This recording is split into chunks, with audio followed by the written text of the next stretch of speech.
اللہ محمد چار یار حاجی خواجہ قطب فرید حق فرید یا فرید بابا فرید مدرسہ منظر الاسلام آستانہ گنج شکر بڑا میدان ناظم آباد کراچی پاکستان سے قاری عمیر صدیقی کا سلام السلام علیکم ورحمۃ اللہ تعالی وبرکاتہ۔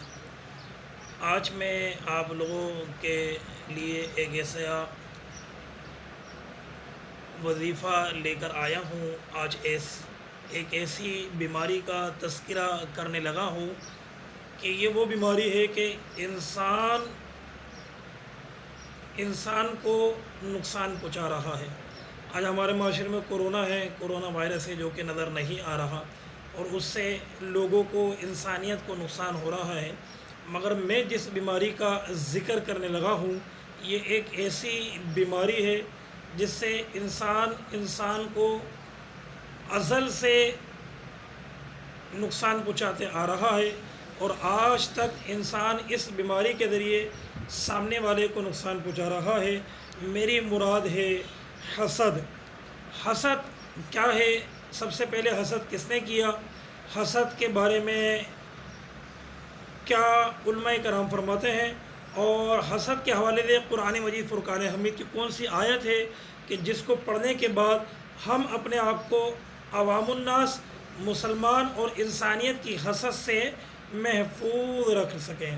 تو یہ ساری گفتگو شروع کرنے سے پہلے میری گزارش ہے، میرا چینل قاری عمیر صدیقی کو سبسکرائب کر دیجئے گا، جہاں قاری عمیر صدیقی لکھا ہے، اور اس کے برابر میں بیل بنی ہے، بیل آئیکن کے بٹن کو دبا دیجئے گا، لائک لازمی کیجئے گا۔ ویڈیو کیسی لگی آپ کے کمنٹس کا انتظار رہے گا۔ اس ویڈیو کو اس نیت کے ساتھ آگے شیئر کیجئے گا کہ زیادہ سے زیادہ لوگ سنیں اور لوگوں کا فائدہ ہو۔ تو گفتگو شروع کرتا ہوں۔ حسد ایک ایسی بیماری ہے کہ آج ہمارے معاشرے میں اگر کوئی کھا رہا ہے تو لوگ اس کو دیکھ کے حسد کرتے ہیں کہ یہ اچھا کیوں کھا رہا ہے، اگر کوئی کما رہا ہے تو یہ کیوں کما رہا ہے، اگر یہ کوئی ترقی کر رہا ہے تو یہ کس طرح ترقی کر رہا ہے، اتنی جلدی ترقی کر رہا ہے، اگر کسی نے کوئی نیا کاروبار شروع کیا ہے تو پہلے یہ کام کرتا تھا اب یہ بھی کام کرنا شروع کر دیا۔ اس طرح کی باتیں ذہن میں رکھنا یا زبان سے کہنا یا اپنے دل میں رکھنا، یہ ساری چیزیں کہلاتی ہیں حسد۔ اور فرمایا جس مستحق شخص کے بعد اگر کوئی نعمت ہو اور اس نعمت کے زوال کو حسد کہتے ہیں۔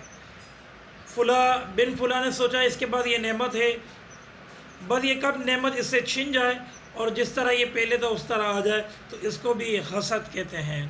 فرمایا دوسری کی اچھی قسمت کی وجہ سے پہنچنے والی تکلیف کو حسد کہتے ہیں۔ اگر کسی کی اچھی قسمت ہے تو اس قسمت سے اسے کوئی تکلیف پہنچی تو اس کو حسد کہتے ہیں۔ فرمایا اللہ تبارک و تعالیٰ کی تقسیم کے اختلاف رکھنا حسد کہلاتا ہے۔ اگر کوئی کسی سے حسد کرے گا تو یہ سمجھ لے کہ یہ بہت بڑا گناہ ہے، کیونکہ اگر کسی کے پاس مال ہے، دولت ہے، عزت ہے تو وہ اس کو اللہ تبارک و تعالیٰ نے دی ہے۔ اب آپ اس پہ جو ہے کیا نام ہے حسد کریں تو یہ اللہ تبارک و تعالیٰ کی تقسیم سے اختلاف کرنا ہے، تو لہذا بہت بڑا گناہ ہے۔ اس سے انسان کو توبہ کرنی چاہیے، اور انسان کو ہمیشہ اپنی خوشی میں بھی اور دوسروں کی خوشی میں خوش رہنا چاہیے۔ آخری میں حسد کے حوالے سے میں آپ کو قرآن مجید فرقان حمید کا وظیفہ بتانے لگا ہوں۔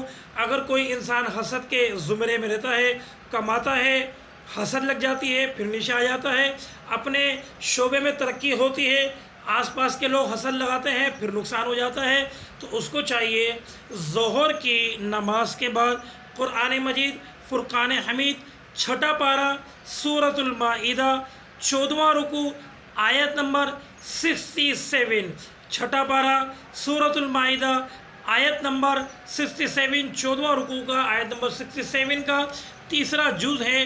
بہت مختصر سی یہ آیت ہے، واللہ یعصمک من الناس، واللہ یعصمک من الناس، یہ قرآن مجید سے آپ یاد کر لیجئے گا۔ اس کا ترجمہ ہے اللہ تبارک و تعالی لوگوں کے نقصان سے تمہیں بچائے گا۔ تو یہ آیت آپ 40 مرتبہ ظہر کی نماز کے بعد پڑھیں، اس کے بعد دعا کریں آپ دیکھیے گا لوگوں کی حسد پیچھے رہ جائے گی، اللہ تبارک و تعالی جب آپ کی حفاظت فرمائے گا تو آپ ترقی پر ترقی کرتے چلے جائیں گے۔